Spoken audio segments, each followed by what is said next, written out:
pergunta primeiro o que é uma ironia também, né? Deus fala palavrão? Muito boa essa pergunta. Muito boa e difícil de ser respondida, né? Mas assim, eu acho que tem uma resposta legal. Qual que é a primeira definição? Acho que a definição bíblica para profeta é o quê, né? Quando a gente vai lá em Êxodo 4:16 e 7:1, é o momento onde Deus está chamando Moisés e ele fala: olha, eu não sei falar. Deus insiste, ele fala que não sabe falar, daí ele faz o seguinte, Deus fala, tudo bem, então vamos fazer o seguinte, eu vou chamar Arão, seu irmão, e ele vai ser, e diz o texto assim, ele vai ser para você por boca, e você vai ser para ele como Deus. Daí no 7:1, Deus vem e fala de novo a mesma coisa, só que ao invés de chamar Arão de boca, ele chama Arão de profeta, e continua chamando Moisés de Deus para ele. Então, peraí, Moisés continua com a função divina para Arão, só que agora Arão não é mais chamado de boca, é chamado de profeta. Peraí, então o profeta é a boca de Deus, né? E essa eu acho que é a definição primária, né? Se o profeta é boca de Deus, e se o profeta fala o que fala, né? Então, pelo menos na percepção do profeta, aquilo que ele está falando está vindo de Deus, né? Então, diríamos que, como eu terminei aí, né? Deus e o profeta não medem as palavras, né? Não medem as palavras. Aí eu vou te fazer uma outra pergunta assim. E entenda que eu não estou negando a existência disso. Mas existem profetas hoje, entenda, no sentido. Porque quando você. Eu não estou negando a existência de profetas, eu estou pensando nessa sua exposição. Porque justamente, quer dizer, a gente hoje tem assim, tanta preocupação com a fala, com a imagem, que pensar, por exemplo, um profeta usando termos mais chulos, usando termos mais até pesados mesmo, Totalmente, né? para fazer uma condenação, e hoje, até porque hoje se critica tudo, né? Sim, então, também. quer dizer, existem profetas hoje? É possível a Olha, gente ser profeta nessa visão? eu acho que assim, pensando dessa figura, né, nesse ofício, de uma maneira bem ampla, né, como profeta, né, nesse sentido, né, no profeta como aquele que tem a função de perturbar, de provocar, de quebrar com o cômodo, com o conforto de que a realidade nos coloca, né? Com certeza sim, com certeza sim. E eu diria até que assim, uma das maneiras mais evidentes da gente ver essa, entre aspas, profecia, né, é através da arte, né?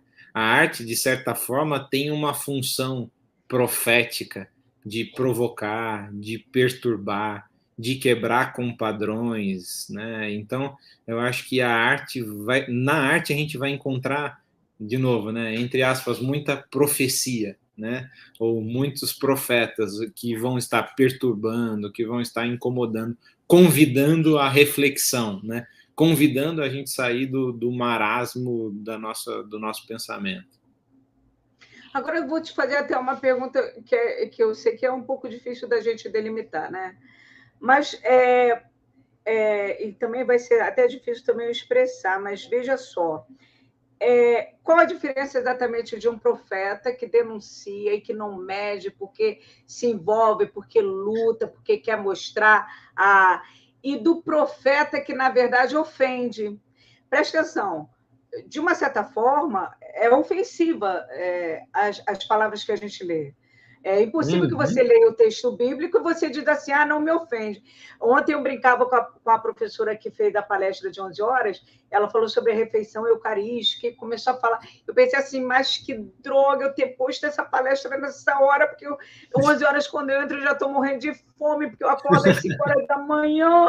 Aí eu até brinquei com ela, nossa, eu botei a sua conferência no lugar errado. Aí quando você... ela falou tantas coisas assim, eu morrendo de fome. Mas veja, e ela foi até mais de 1 hora, eu quase morri.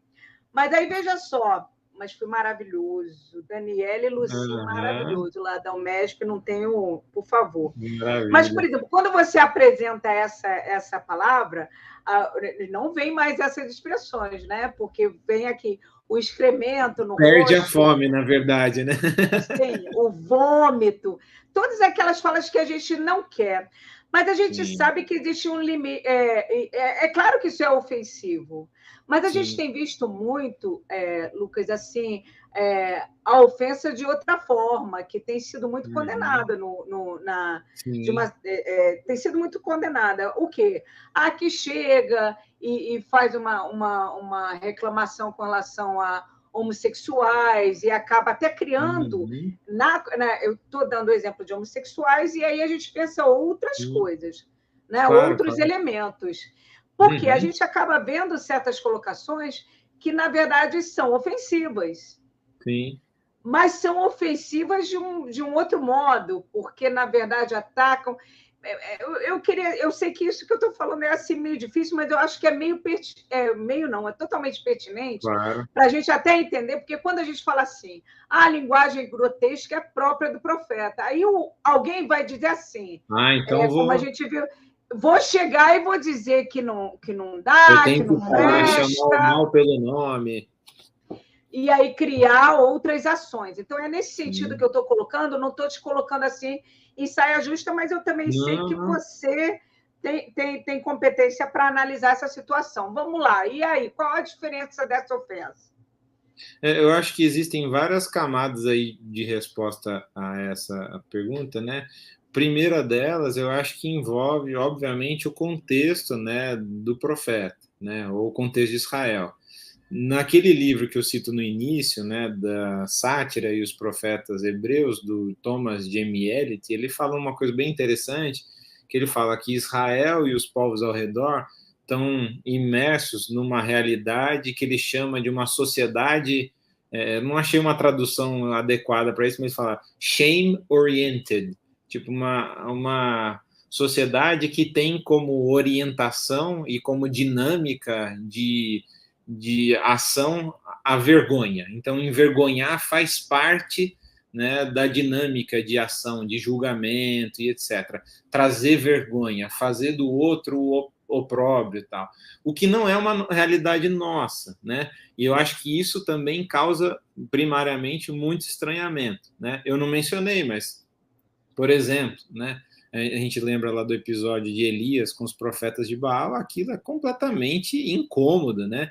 Ele fala, gritem mais alto, talvez o Deus de vocês esteja dormindo, e os caras se mutilando, e daí ele tem o ápice quando fala, talvez ele esteja, e daí a palavra usada é sig, né? Talvez ele esteja eliminando alguma coisa, né?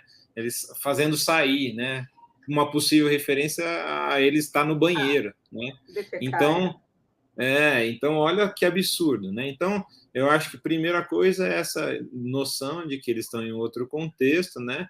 E eu gosto dessa ideia da shame-oriented, né? Que eles estão é uma sociedade orientada em termos também, né, de vergonha, de envergonhar, de julgar através da vergonha. Outra coisa é que, assim, de fato, né, essa linguagem é absurda, parece que para os próprios, né, contemporâneos lá, não é uma coisa que é cômica, né? Às vezes a gente dá risada de alguns episódios, mas não, para eles é absurdo também, né? Tem até um livro bem interessante sobre o humor na Bíblia Hebraica, onde ele fala, né, que, e eu concordo com isso, que o riso no texto da Bíblia Hebraica majoritariamente não tem a ver com o humor do cômico nos termos que a gente conhece hoje, né? E normalmente a gente ri de situações irônicas, mas em algum momento da situação alguém está se dando mal, alguém está sofrendo vergonha e etc, né? Então, aí eu começaria a responder. Agora, obviamente, que existe a nossa realidade, né? Onde, obviamente, nós devemos considerar, né, e cuidar com a linguagem que a gente usa.